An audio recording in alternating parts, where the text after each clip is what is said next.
Hebreus, capítulo 11, do versículo 1 ao 3, nós lemos assim: Ora, a fé é o firme fundamento das coisas que se esperam e é a prova das coisas que não se veem, porque por ela os antigos alcançaram testemunho. Pela fé, entendemos que os mundos, pela palavra de Deus, foram criados, de maneira que aquilo que se vê não foi feito do que é aparente. Como todos nós sabemos, a fé, ela é o alicerce da vida cristã. Fé exige que nós utilizamos os nossos olhos da fé para enxergar. Enxergar o que a Bíblia fala aqui, que nós lemos, as coisas que não se veem. Como é que eu vou enxergar coisas que não se veem? Usando os olhos da fé. Você vai notar, olhando no texto que nós lemos, do 1 a 3, que fala muito sobre essa questão de enxergar. Fala que a fé é a prova das coisas que não se veem. Falando sobre vista. Não se veem. Mas adiante fala que de maneira que aquilo que se vê, mais uma vez, enxergando, não foi feito do que é aparente, mais uma vez falando sobre visão, uma coisa que é aparente, uma coisa que é vista, que aparece. Então hoje eu quero falar sobre o poder da perspectiva, o poder da perspectiva, tomando como partida aqui essas várias referências sobre visão que nós temos no versículo 1 ao 3. A perspectiva é algo muito importante. A nossa perspectiva é algo muito poderoso. A palavra perspectiva, se você olhar no dicionário, ela significa vista ao longe. Nossa perspectiva é nossa vista, nossa visão ao longe, até onde os olhos alcançam. Essa é a definição no dicionário de perspectiva. Visão ao longe, até onde os olhos alcançam. Esses olhos. Aí que entra enxergar com os olhos da fé, que vai muito além do que se aparece, do que aparenta. Nós temos outra palavra que é sinônimo de perspectiva, que você vai encontrar no dicionário português. Se você olhar lá, vai ter como sinônimo de perspectiva a palavra panorama. Panorama. A palavra panorama, ela é de origem latim, é da preposição pan, que quer dizer largo ou todo, e orama, que quer dizer vista. Então, panorama é aquela vista total, aquele panorama, aquela perspectiva ampla e completa. E é muito importante que nós tenhamos a perspectiva correta, tenhamos o panorama correto, porque é baseado na nossa perspectiva que nós vamos, então, tomar nossas decisões, traçar nossos caminhos e fazer as nossas escolhas. E a Bíblia fala muito sobre visão, tanto de forma ilustrada quanto comparada, e ela afeta todas as coisas. Mateus 6, e o versículo 23, Jesus falou assim: se porém os teus olhos, tratando do quê? Visão. Se porém os teus olhos forem maus, todo teu corpo será tenebroso. Se, portanto, a luz que em ti há são trevas, quão grandes serão tuas trevas. Então aqui fala sobre o olho, e a nossa perspectiva, o nosso panorama vai ser recebido através dos olhos. Então Jesus fala da importância de como a gente enxerga, a importância da perspectiva e panorama que nós estamos recebendo. A Bíblia fala muito sobre cegueira espiritual. Todos nós, antes de sermos salvos, nós éramos cegos espiritualmente. Lá em 2 Coríntios 4, versículo 4, fala justamente isso. Nos quais o Deus deste século, você vai notar que o Deus deste século é Deus com D minúsculo, não é com Deus maiúsculo, é o Deus deste século. Quem é o Deus desse século? É o diabo, é Satanás, é o nosso inimigo. Ele é o Deus desse século, com D minúsculo, mas ele é o Deus deste século, como está na Bíblia. Nos quais o Deus deste século cegou. Mais uma vez, falando sobre visão, sobre perspectiva, sobre panorama que nós vamos ter, nos quais o Deus desse mundo cegou os entendimentos dos incrédulos. Então veja bem, o Deus desse mundo vai cegar o quê? A visão? Não, o entendimento. O nosso entendimento, como nós vamos enxergar, vai ser um produto da nossa perspectiva, vai ser um produto do panorama que estamos enxergando. E o diabo, ele quer cegar o nosso entendimento. Ele quer que a gente veja uma situação que se apresenta em nossas vidas e a gente não entenda, a gente seja enganado. Aliás, o diabo é o mestre do engano, o pai da mentira.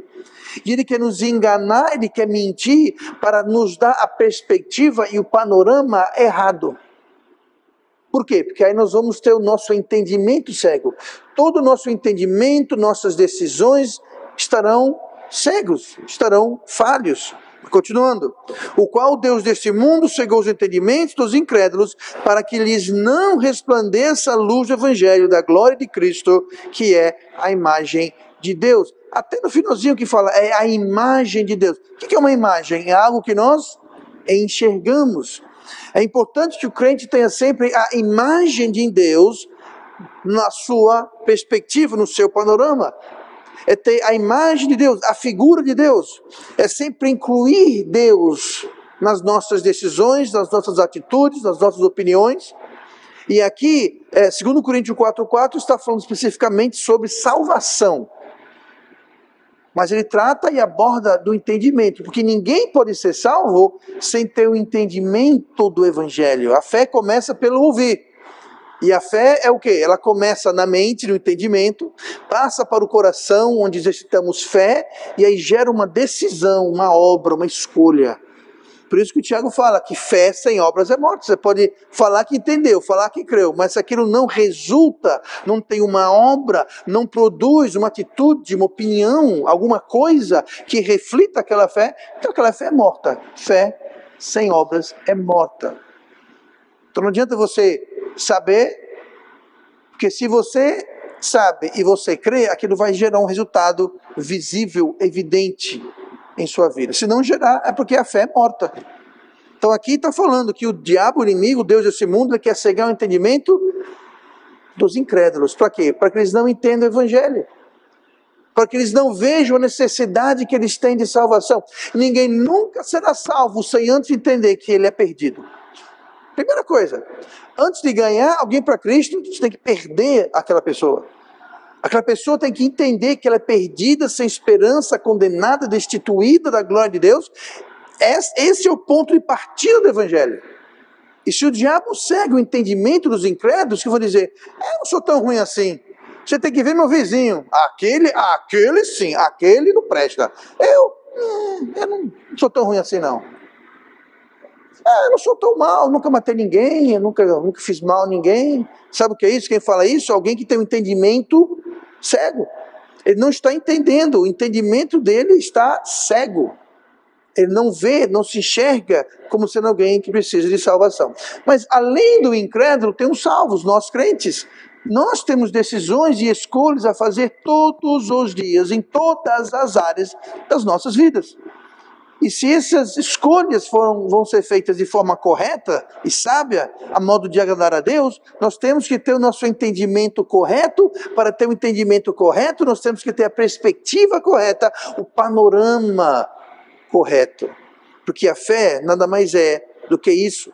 Em 2 Pedro 1, versículo 9, falando sobre pessoas salvas, Pedro fala sobre essa cegueira espiritual. 2 Pedro 1, capítulo 1, versículo 9, fala assim: pois aquele em quem não há estas coisas.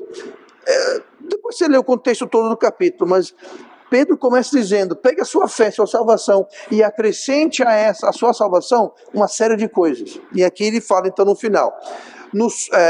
Pois aquele que não há estas coisas. Que coisas? Ele acabou de falar, depois você leia, não foi adicionado essas coisas. Aquele que em quem não há essas coisas é cego. Mais uma referência à perspectiva, ele é cego. Quem é salvo e não acrescenta a sua salvação, não que vai fazer sua salvação mais salvação, não, ou você é salvo ou você não é salvo. Ninguém é pouco salvo, muito salvo. É como gravidez, ou você está grávida ou você não está grávida. Uma coisa ou outra, você não pode ser, eu sou um pouco grávida. É como salvação. Mas quando não há esse acréscimo à nossa salvação, esse crescimento, quando não há essa maturidade espiritual, depois do novo nascimento, ele diz assim, tal pessoa é cego, nada vendo ao longe. Veja bem, isso foi o que Pedro escreveu, nada vendo ao longe. O que é perspectiva? O que você vê ao longe. O que é panorama? É o que você vê ao longe.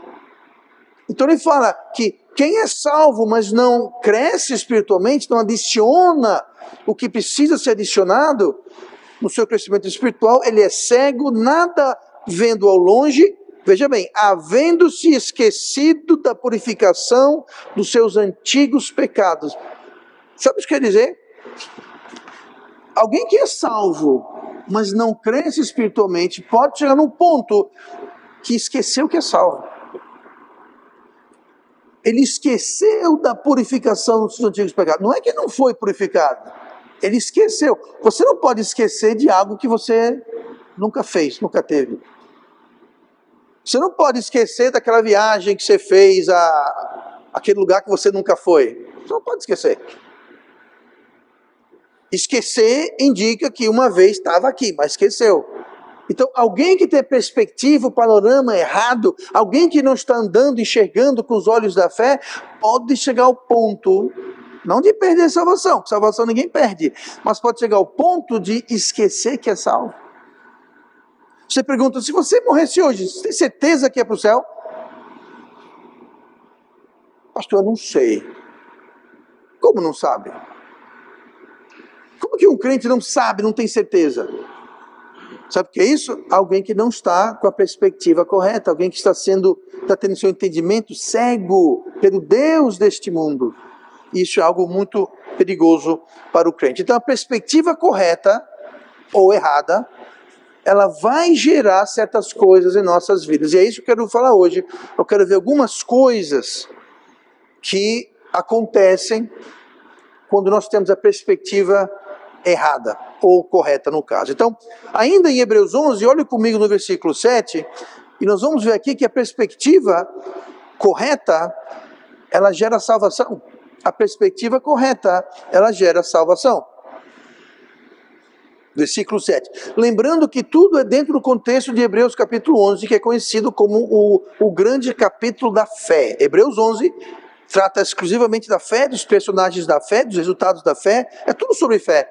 E a mensagem hoje vai ser toda em Hebreus 11, como tinha falado agora há pouco. Mas o versículo 7 de Hebreus 11 fala assim, pela fé, Noé, divinamente avisado das coisas que ainda não se viam, as coisas que não se viam, que coisa? Chuva. Antes do dilúvio, não havia caído uma gota d'água.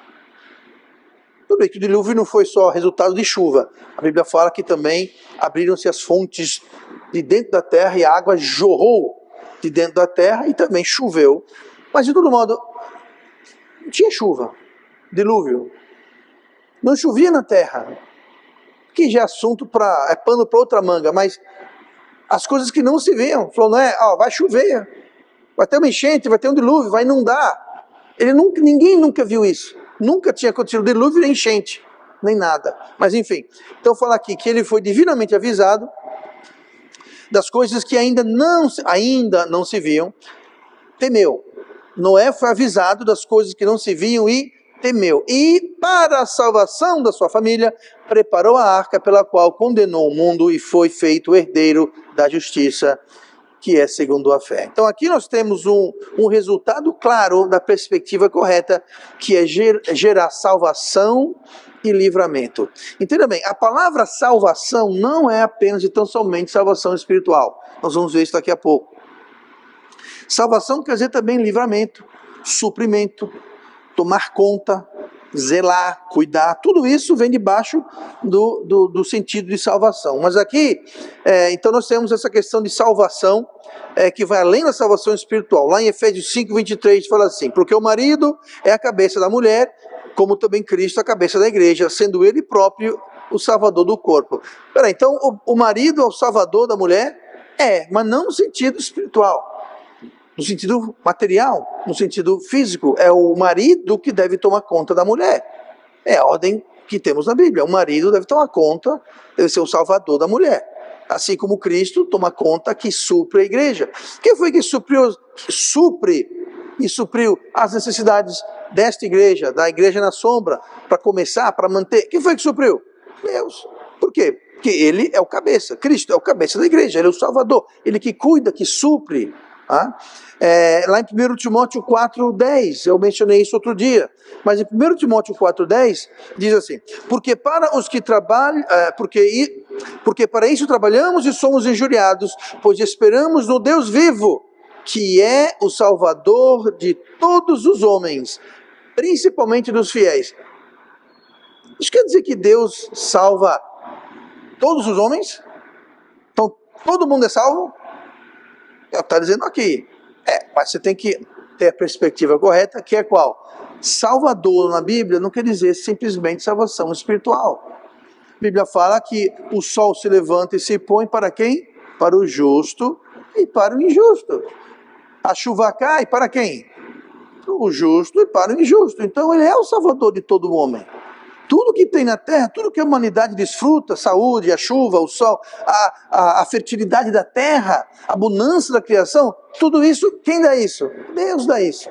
Por quê? Porque ele é o supridor, o cuidador, aquele que zela por todos os homens, aí fala, principalmente os fiéis, ou seja, os da fé. Então, quando nós somos da fé, Deus cuida dos seus de uma medida maior e mais completa do que os que não são. Mas a verdade é que ele cuida de todo mundo, de toda a terra, de todos os homens. Então, o que acontece é que a perspectiva correta, ela vai gerar medo e temor, mas é um medo e um temor saudável. O medo e o temor saudável, ele salva e ele livra. Eu posso dar um testemunho pessoal que alguns dias antes de eu receber Cristo, no dia 21 de julho de 91, alguns dias antes, eu estava apavorado. Não estou usando isso como de forma exagerada. Eu tinha medo. Eu falei, se eu morrer, eu vou para o inferno. Eu tinha medo de sair na rua. Vai que eu tropeço, boto a cabeça no meio fio, vai que não vem um caminhão e me atropela, vai que eu tinha medo, eu estava temeroso, porque eu sabia, eu tinha plena convicção que eu era um pecador, condenado, sem esperança, que se eu morresse, eu ia para o inferno. Sabe o que é isso? É um temor saudável. É um temor saudável. E ele salva e ele livra. O temor que nos leva a tomar decisões e medidas corretas.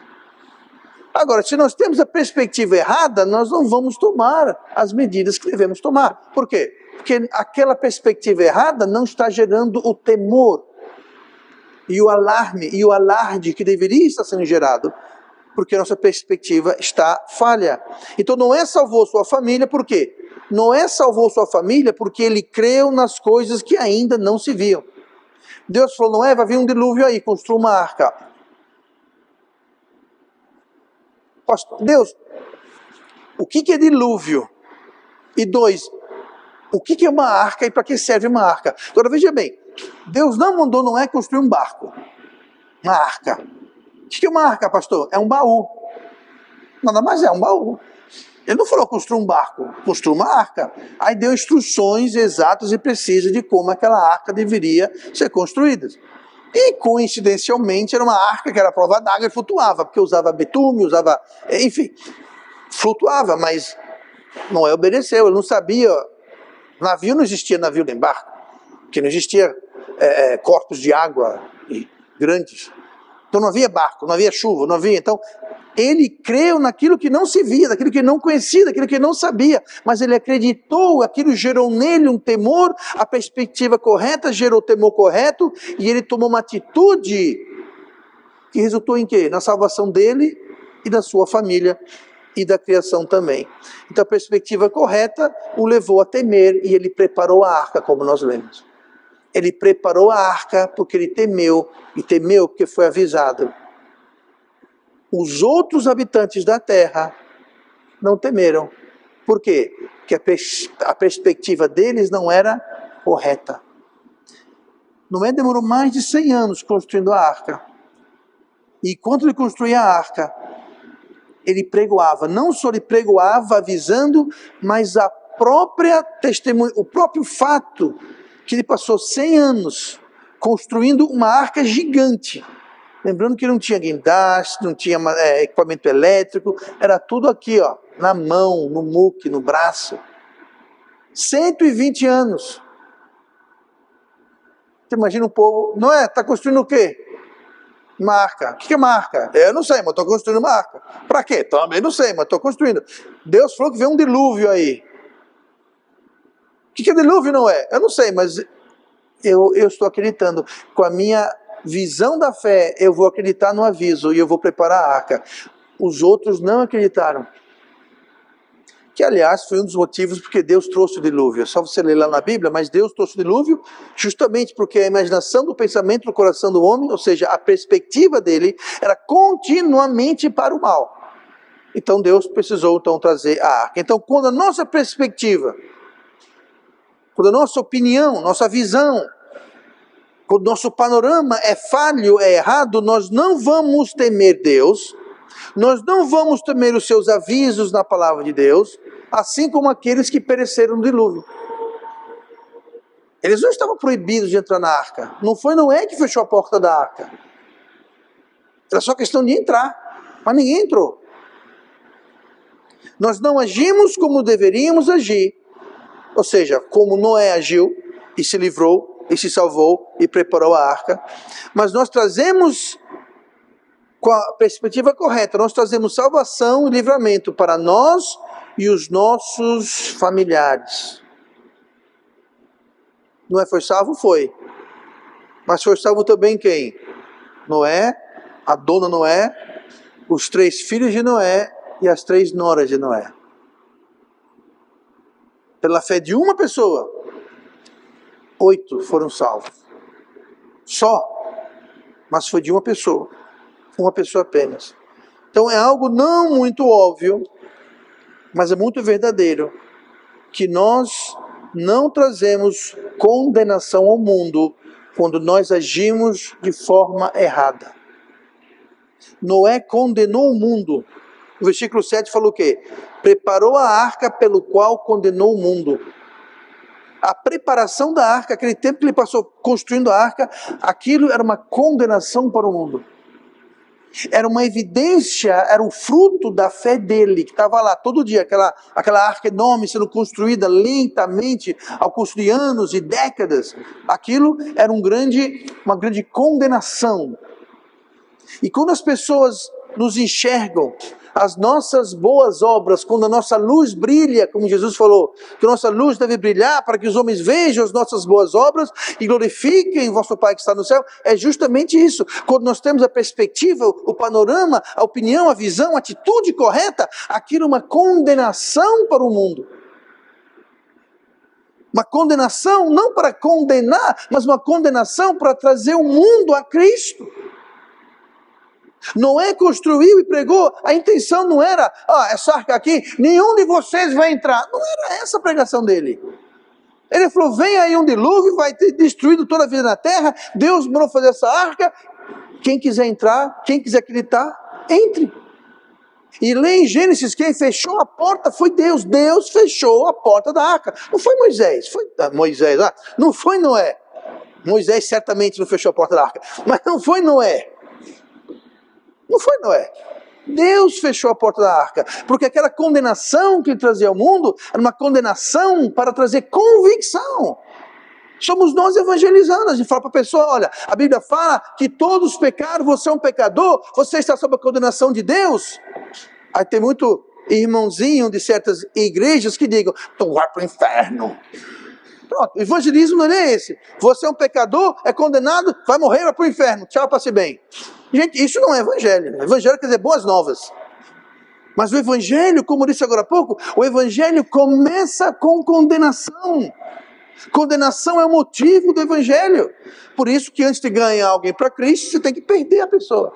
Porque antes de vir as boas novas, vem as más novas. E as más novas é a condenação. Então, quando nós agimos e nós temos a perspectiva e vivemos, nós estamos trazendo condenação para o mundo. Mas não para condenar o mundo, mas para ver se o mundo acorda e enxerga e se arrepende e vira para Cristo e são salvos. Foi assim que eu fui salvo. Antes de ser salvo, eu vivia em uma total ignorância. sem entender sobre céu, inferno, condenação, salvação. Sabe o que o tolo aqui achava? A gente nasce, a gente vive, a gente morre e acabou. Não tem depois da vida, não tem céu, não tem inferno, não tem nada. E muita gente no mundo vive nessa ignorância feliz. Só que tem uma coisa: quando morrer sem Cristo, vão crer rapidinho que existe o céu, que existe o inferno e que eles não foram para o céu. Essa é a realidade. E para sacudir e acordar aquela pessoa, nós temos que mostrar. A palavra de Deus está dizendo que todos pecaram e todos estão condenados, inclusive você. Mas Deus não quer você no inferno, Deus não quer você na condenação. Ele mandou o seu filho para pagar o seu preço. Ele veio, nasceu como homem, viveu como homem, foi tentado como homem, mas nunca pecou. E Ele deu a sua vida perfeita sem pecado na cruz para pagar o seu preço e o meu preço. E você pode sair debaixo da condenação de Deus, simplesmente crendo, acreditando e aceitando o Evangelho de Jesus Cristo. Mas começa com o quê? Com condenação. E Noé que está dizendo que Noé preparou a arca para a condenação do mundo. Então, quando nós vivemos vidas que são iguais ou piores do que o mundo, nós estamos trazendo condenação ao mundo, estamos trazendo condenação sobre nós mesmos. Vou repetir para ficar bem claro, quando nós vivemos igual ou pior do que o mundo, nós não trazemos a condenação ao mundo para atraí-los para Deus, nós trazemos condenação sobre nós. Não condenação de ir para o inferno, porque se você é salvo, você sempre vai ser salvo.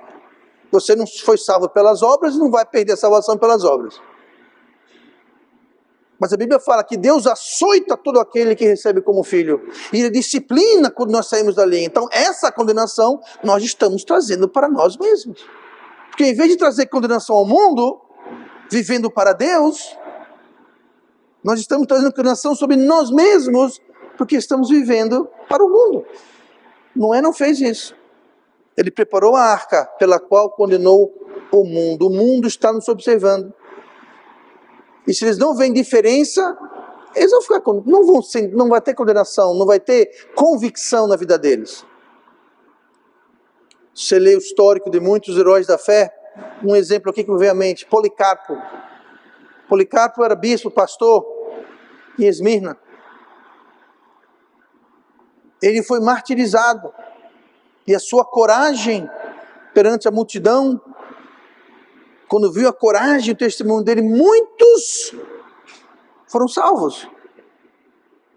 Porque o sofrimento dele foi condenação.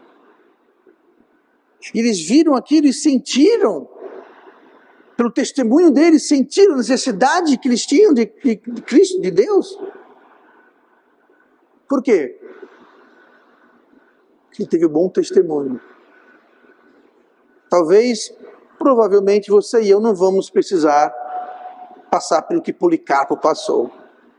Mas em muitas outras coisas, o mundo nos observa. E quando o mundo não vê diferença entre eles e nós temos a condenação. Mas a perspectiva correta gera salvação. Ela gera livramento. Olhe no versículo 13 de Hebreus 11. Perspectiva correta gera salvação e livramento. A perspectiva correta gera fé, que gera ação. A perspectiva correta vai gerar fé, e a fé que não é morta é aquela que tem obras, ou seja, ação. Olha o que fala o versículo 13: todos estes morreram na fé, sem terem recebido as promessas, mas vendo-as de longe e crendo-as e abraçando-as, confessaram que eram estrangeiros e peregrinos na terra. Todos esses heróis da fé que nós vemos aí em Hebreus 11, todos eles viram de longe. Pode ver, cada um deles fala que viram de longe. O que é ver de longe? Perspectiva. Eles tinham a perspectiva correta. Eles não estavam vendo hoje, amanhã, depois. Eles estavam vendo de longe. E aqui nós lemos que fala, todos estes morreram sem receber as promessas. Sem receber a promessa. Mas receberam aonde a recompensa? No outro lado. Mas receberam. E muitas vezes nós desanimamos, nós cansamos de esperar, ficamos impacientes, desistimos, abandonamos Deus, damos as costas, porque a minha promessa, sabe qual é o problema? Perspectiva errada. Estamos olhando apenas, não ao longe. Aqui fala no final, confessaram que eram estrangeiros e peregrinos deste mundo. Se você é crente, você não pertence a este mundo, você é um estrangeiro, você é um peregrino, você está de passagem. A promessa não é só para essa vida, mas é para o porvir. Quando nós perdemos a perspectiva disso e achamos que tudo é para agora, amanhã, depois, o que eu posso pegar, cheirar, apalpar, botar no bolso, depositar, estamos com a perspectiva errada. E a perspectiva errada não gera fé, e falta de fé gera inação. Em outras palavras, como falou Tiago, uma fé morta, porque não tem obras. É por enxergar ao longe que eles creram, e o termo que foi usado aqui, eles abraçaram. Eles abraçaram a promessa. Estavam vendo além do que eles podiam enxergar com esses olhos, estavam olhando com os olhos da fé. Eles sabiam que eles não pertencem aqui, eram peregrinos e forasteiros, estavam de passagem. Precisamos ter essa perspectiva, essa visão. Quantas promessas nós perdemos? Quantas promessas nós nunca recebemos porque agimos de forma errada? E agimos de forma errada porque nós não temos a visão correta. Nós estamos enxergando de forma errada. Estamos enxergando a curto prazo. O amanhã, o depois, semana que vem. Então nós perdemos muita coisa. Nós olhamos demais para esta vida, para este mundo.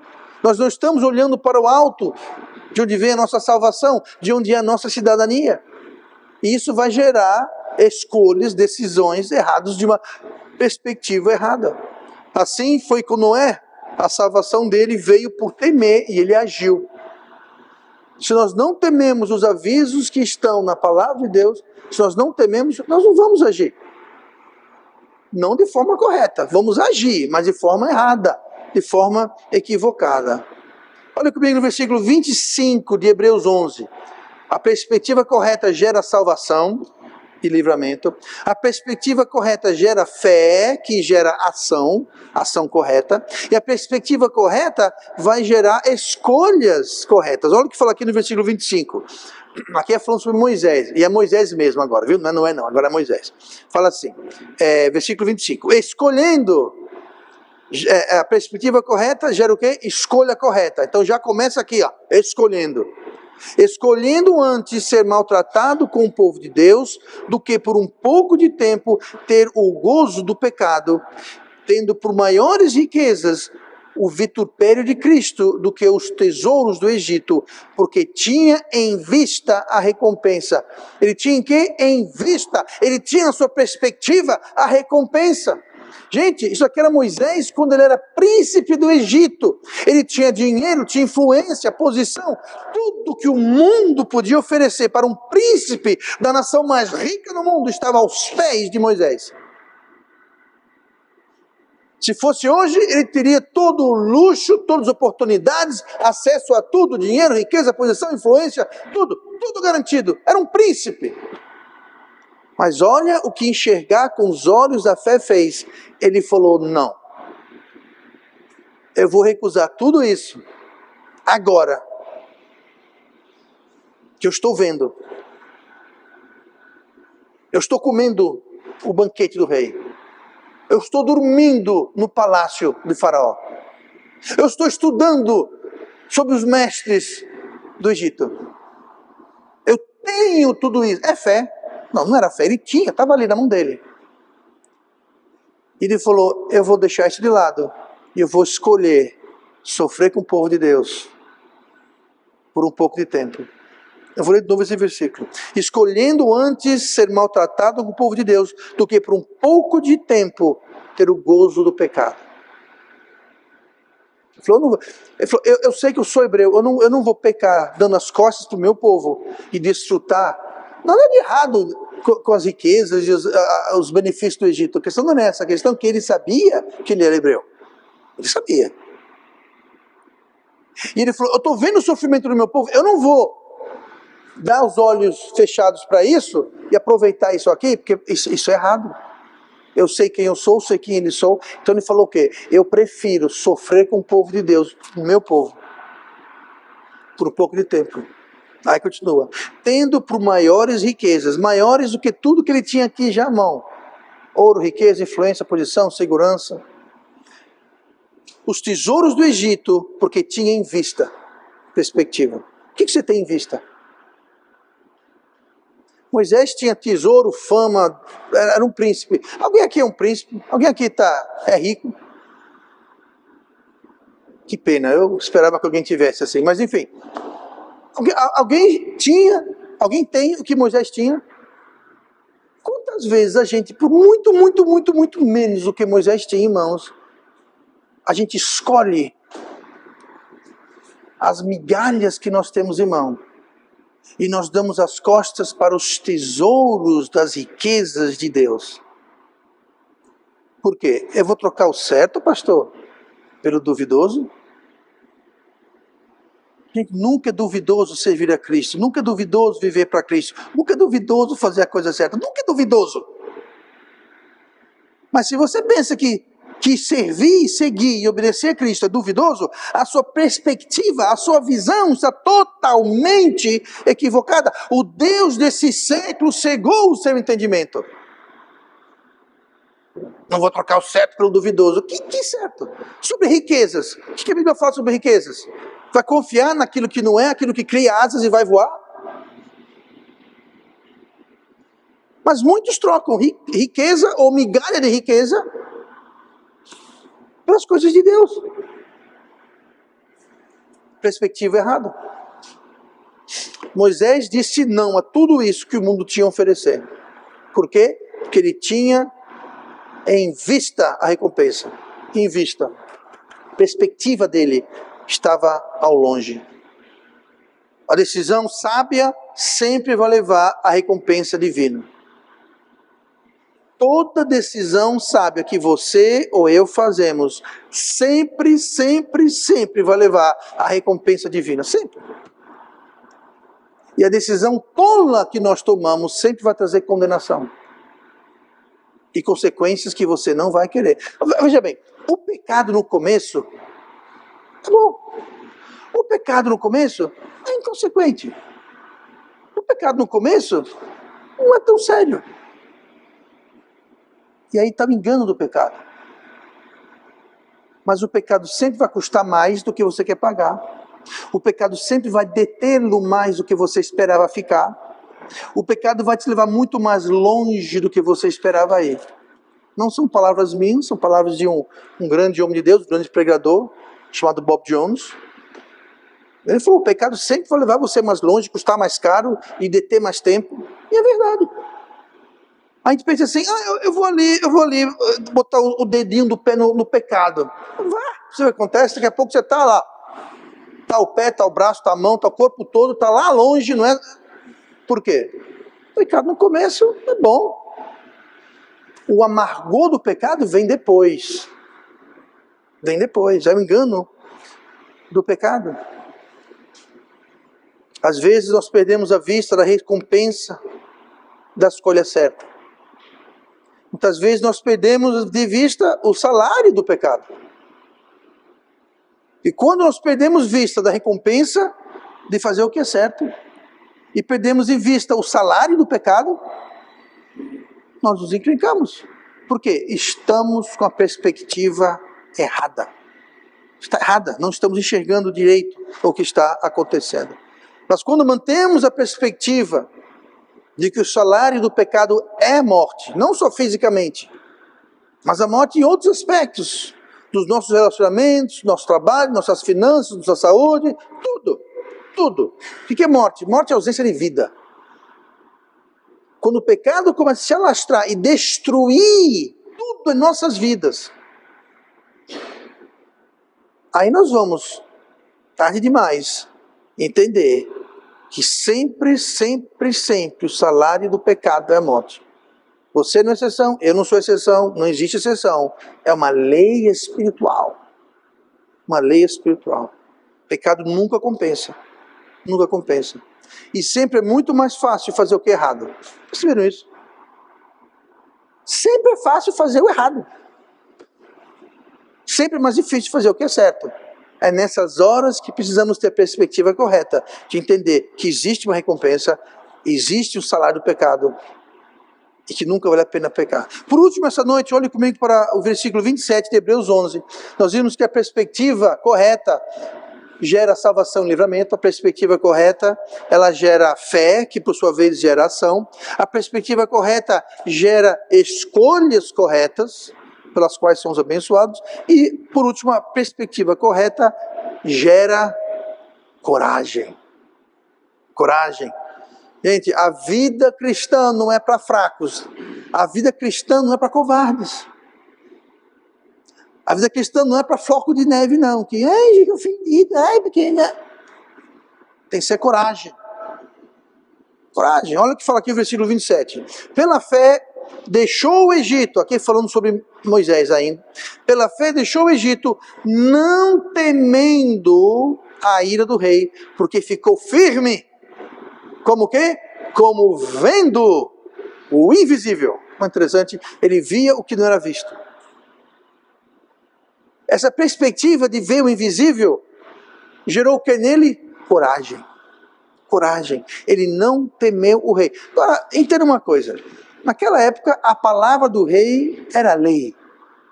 Se o rei falasse, mata ele, Roberto, eu não gostei do jeito que ele olhou para mim, guarda... Não, aqui, agora, aqui. Não dando ele, faça aqui. Arranca a cabeça dele. Arrancava, acabou. Nem adiantava correr, porque eu te pegar, acabou. Pois é. E lembrando que Faraó criou Moisés dentro do palácio como alguém da família real. Aí você imagina a atitude dele quando aquela pessoa que ele criou como sendo um deles estava dando as costas para ele, rejeitando tudo para se identificar com os escravos. Será que isso foi um chute na canela do ego do Faraó?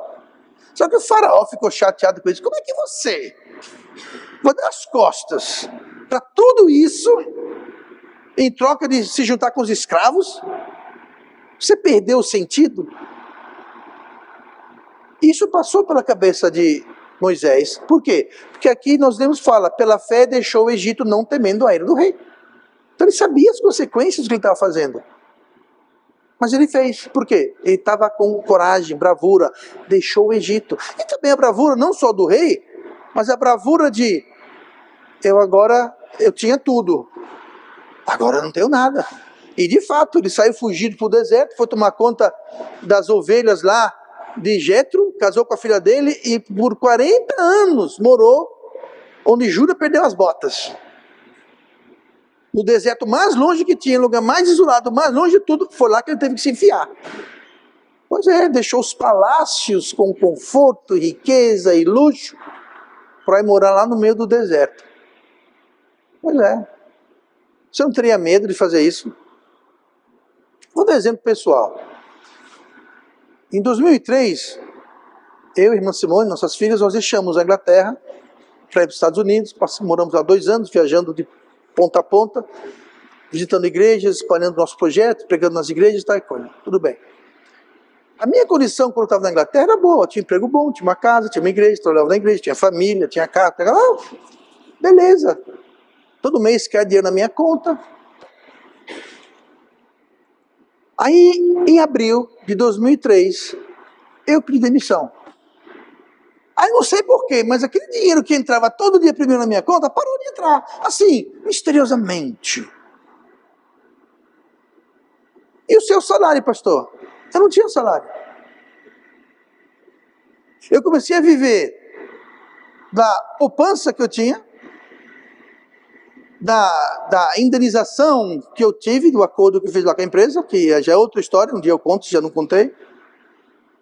Mas aquilo não me dura muito, gente. Você trabalhar. E você indo para um país estranho. Não tinha família, na época não tinha família lá. Hoje eu tenho uma filha, tenho uma irmã, mas na época não tinha ninguém lá. Eu conhecia pessoas, mas não era família. Não tinha emprego, não tinha casa. Tinha um carro que eu comprei para me locomover, mas eu não tinha onde morar, eu não tinha o salário certo, ia depender de ofertas que as igrejas davam ou não davam voluntariamente. Você pergunta, pastor, não deu medo não? Não, não foi medo, foi pavor. Sabe por quê? Eu tinha uma esposa e 2 filhas. Eles têm um hábito triste de querer comer 3 vezes por dia. Pense você, e dormir com o teto na cabeça, por cima da cabeça deles. Que luxo! Você sozinho, né? Pergunta para o André, você sozinho, né, André? Sozinho você vai e você se vira. Agora você tem esposa, você tem filhos que dependem de você, a coisa muda. Então sim, eu tive, mas não vou mentir, eu tive medo, tive apreensão. Sendo sincero, eu tinha medo, não vou dizer, eu não tinha medo não, porque eu tinha medo. Pessoas da igreja, vizinhos diziam, você é doido. Emprego bom, condição boa, tu vai largar tudo e para lá se aventurar. Pois é, minha família falava isso, tinha irmãos da igreja que falavam isso. Você é doido, você é um irresponsável. Eu falei, tá certo. Eu posso ser doido, eu posso ser irresponsável, mas o meu Deus não é nem doido e nem irresponsável. E Ele me chamou e eu estou indo. Sabe o que eu estava fazendo? Eu estava enxergando com os olhos da fé. Eu estava enxergando o invisível. Deus abençoou cada passo, em cada detalhe, que é inacreditável. Inacreditável. Para começar, nós fomos de Londres para Chicago em primeira classe. Repara, primeira classe. Sabe quanto custa um bilhete de primeira classe? Custa aí umas 6, 7, 8, 10 vezes o preço de um bilhete normal. Pois eu, Simone, Gabriela e Michele fomos os 4 em primeira classe. Deram um upgrade pra gente de última hora. Precisava Deus fazer isso? Não, mas Deus está dizendo assim, ó, vai tranquilo, eu estou contigo. Geralmente as pessoas, missionários demoram 4, 5 anos, às vezes mais. Eu conheço um que demorou 10 anos para levantar sustento. Nós fizemos em 2. Não só fizemos em 2, compramos e pagamos, o que hoje é o nosso lugar de reunião. 1 ano antes de chegar em Maceió, já estava comprado, pago, tudo aqui. 2 anos. Sabe o que é isso? É Deus assim, ó, pode ir que eu estou contigo. A sombra, mesma coisa. Compramos lá como? Deus dizendo, pode ir que eu estou contigo. Eu saí da Inglaterra, a gente tinha o quê? 4 pessoas, 4 malas. Quando saímos dos Estados Unidos, viemos que eu não sei quantas malas de um container cheio de coisa. Incluindo Bíblias, panfletos, literatura, equipamento. Sabe o que é isso? É Deus dizendo, pode ir, estou contigo. Não fui eu que fiz. Foi Deus que fez. Porque a fé é a certeza das coisas que não se veem. E a prova das coisas que ainda não são. Mas Deus abençoa quem caminha pela fé. Moisés não temeu.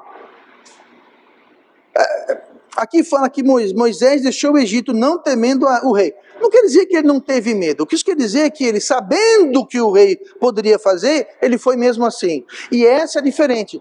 Coragem não é ausência de medo. Coragem é fazer a coisa apesar do medo. Se você for esperar não ter medo para fazer alguma coisa, provavelmente você não vai fazer muita coisa na vida. Mas coragem é fazer apesar do medo. Mas tendo os olhos da fé, enxergando o que Deus está fazendo. Ter coragem e determinação de fazer a coisa certa, seja grande, seja pequena. E não espere fazer uma grande decisão para Deus, se nas pequenas decisões a gente não acerta. Se nas pequenas coisas nós não somos fiéis, nós não seremos fiéis nas grandes coisas. Então não espere quando vier aquela grande, big decisão na sua vida, tomar a decisão correta, se você nas outras coisas na vida, você não consulta Deus, não usa a perspectiva correta, não enxerga com os olhos da fé. Quando chegar aquela grande decisão da sua vida, aquela decisão que vai fazer ou desfazer a sua vida, você não vai estar pronto. Porque no pequeno não fostes fiel, não vai ser fiel no muito. Precisamos o quê? A perspectiva correta para com Deus. Moisés teve coragem. não temeu a ira do rei. Teve firmeza. Aqui fala, ficou firme. O que é isso? Não vou desistir. Não vou arregar. Não vou abrir mão. Eu vou continuar. Eu vou adiante.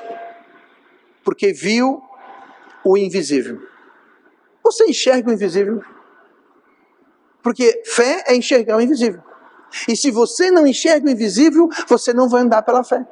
Você só vai andar pelo que é visto. E pelo que é visto não é fé. Você terá a perspectiva errada, que é causa e efeito. A perspectiva errada vai gerar mais perspectiva errada, que é um grande perigo. Então, nossa perspectiva correta vai gerar temor, vai gerar coragem, vamos ter temor de Deus e vamos ter coragem para fazer o que Deus quer que a gente faça. E teremos grande sucesso, como os heróis de Hebreus 11 todos tiveram. Em resumo, nós podemos até achar que nós temos uma perspectiva correta. Podemos até nos enganar que estamos com uma visão 2020, pastor, estou vendo tudo, mas talvez não seja.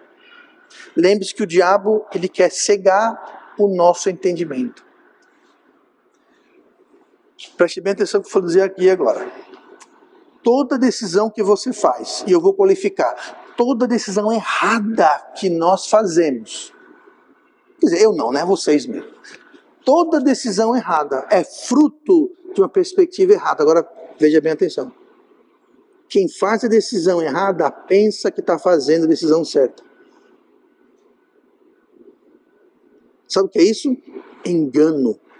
O diabo quer nos colocar numa situação que ele vai nos levar a crer que estamos fazendo o que é certo. Um exemplo, Eva. Eva fez a coisa certa? Não. Mas ela achava que estava fazendo a coisa certa. Ela sinceramente achava. A Bíblia fala, quem foi enganado não foi Adão, foi Eva. Ela foi o quê? Enganada. O que é enganada? É levada a fazer uma coisa errada achando que é certa. A serpente, o diabo falou assim, Deus sabe que o dia que você comer desse fruto, você vai ser como ele. Ah, eu vou ser como Deus? Deus é bom. Deus é santo, Deus é Deus. Ah, eu quero ser. Quem quer ser igual a Deus? Eu quero ser igual a Deus. Quero ser santo igual a Deus. Eu quero ser igual. Ela pensou, eu vou ser igual a Deus. O que é de errado em querer ser como Deus? Eu não quero ser como o diabo. Eu quero ser como Deus. Eu não quero fazer o mal, eu quero fazer o bem. E ela tomou aquilo, levou para o marido, tomou. Por quê? Ela achava que estava fazendo a coisa certa. Ela foi o quê? Foi enganada. A Bíblia fala, Eva foi enganada. Por quem? Pelo diabo, pai da mentira, o mestre do engano. O diabo que enganou 1/3 dos anjos. Anjos que habitam no céu, que vêm, chegam, estão na presença de Deus. O diabo enganou os anjos, gente. Eva foi um nada para enganar Eva. E para enganar a gente também é um nada. Por isso que precisamos da perspectiva correta, os olhos da fé. Ver ao longe, o panorama correto. Senão nós vamos fazer coisas erradas achando que estamos fazendo a coisa certa. E só vamos perceber o erro quando estamos colhendo o fruto do pecado. O salário do pecado. O resultado do pecado. É tarde demais. Nunca é tarde demais. Mas não seria bom não ter que provar o amargor do pecado? Pois é. Como estão as nossas decisões, nossas escolhas? Não quero que você me responda, mas sim, responda. Como estão as suas decisões?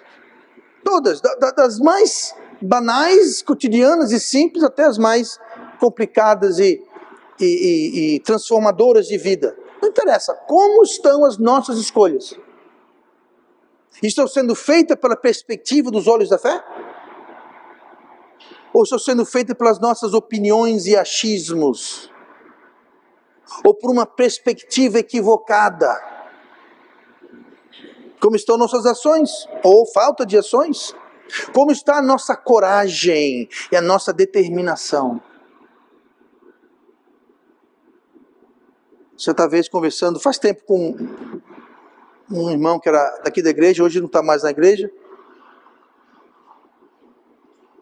Mas ele falou, não posso evangelizar, pastor, porque eu posso ser reconhecido e pessoas podem querer vir me atacar, me agredir. Bom, eu estou evangelizando há décadas.